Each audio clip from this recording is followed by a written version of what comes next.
پیارے دوستو، کیا آپ لوگ جانتے ہیں کہ مسجد اقصی مسلمانوں کے لیے اتنی اہمیت کی حامل کیوں ہے؟ تو آئیے جانتے ہیں اس ویڈیو میں۔ مسجد اقصی مسلمانوں کا قبلہ اول ہے۔ یہ مسجد حرم اور مسجد نبوی کے بعد مسلمانوں کا ایک اہم اور مقدس مقام ہے۔ یہ مسجد فلسطین کے شہر یروشلم کی ایک بہت بڑی مسجد ہے، جس کے اندر کثیر تعداد میں نمازیوں کی گنجائش ہے، اور مسجد اقصی کو باقی مساجد پر فوقیت بھی حاصل ہے اور تاریخی لحاظ سے بھی اہمیت حاصل ہے۔ لہٰذا مساجد میں سب سے افضل مسجد حرم، دوسرے نمبر پر مسجد نبوی اور تیسرے نمبر پر مسجد اقصی کا نام آتا ہے۔ اسلام کا قبلہ اول ہونے کے بعد یہ وہ مقام ہے جہاں پر حضور صلی اللہ علیہ وآلہ وسلم نے معراج کی رات تمام انبیاء کرام کو باجماعت نماز ادا کروائی۔ مسجد اقصی اسلام کی تاریخی یادگاروں میں سے ایک مسجد ہے۔ ہمارے پیارے نبی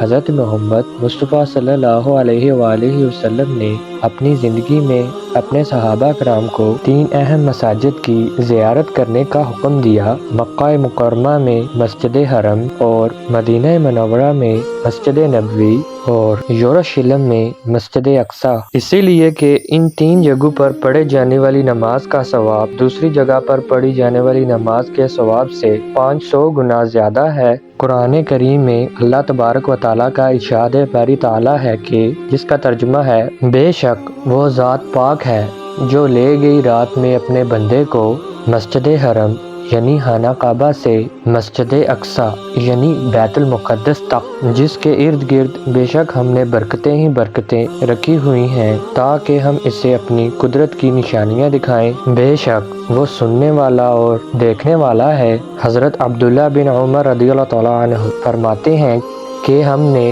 حضرت محمد مصطفیٰ صلی اللہ علیہ وآلہ وسلم کے ساتھ 16 یا 17 مہینے تک مسجد اقصی کی طرف منہ کر نماز ادا کی۔ پھر اللہ تعالیٰ نے آپ صلی اللہ علیہ وآلہ وسلم کو حکم دیا کہ آپ اپنا منہ خانہ کعبہ کی طرف پھیر دیجئے۔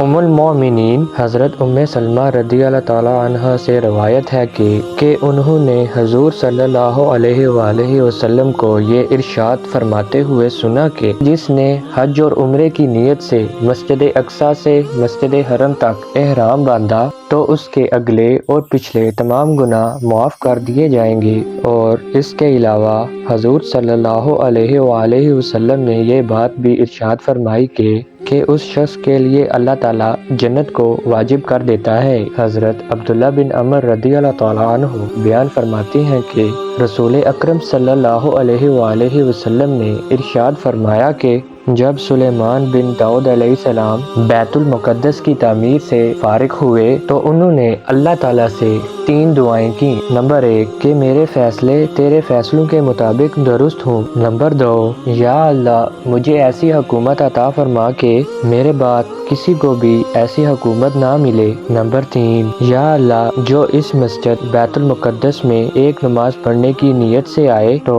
وہ گناہوں سے ایسے پاک ہو جائے کہ جیسے اس کی ماں نے اسے ابھی پیدا کیا ہوا ہو۔ حضرت محمد مصطفیٰ صلی اللہ علیہ وآلہ وسلم نے ارشاد فرمایا: اللہ تعالیٰ نے حضرت سلیمان علیہ السلام کی دعائیں قبول کیں۔ پیارے دوستو، مسجد اقصی اسلام میں بہت ہی اہمیت کی حامل ہے۔ یہی وہ مسجد ہے جہاں پر حضور اکرم صلی اللہ علیہ وآلہ وسلم نے تمام انبیاء کرام کو نماز باجماعت پڑھانے کے بعد معراج کا سفر کیا۔ اللہ تعالیٰ مسجد اقصی کی حفاظت فرمائے۔ کمنٹ میں آمین ضرور لکھیے گا، اور اگر آپ نے ہمارے چینل اسلامک ہسٹری کو سبسکرائب نہیں کیا تو سبسکرائب کر لیں تاکہ مزید اچھی ویڈیوز آپ تک پہنچ سکیں۔ شکریہ۔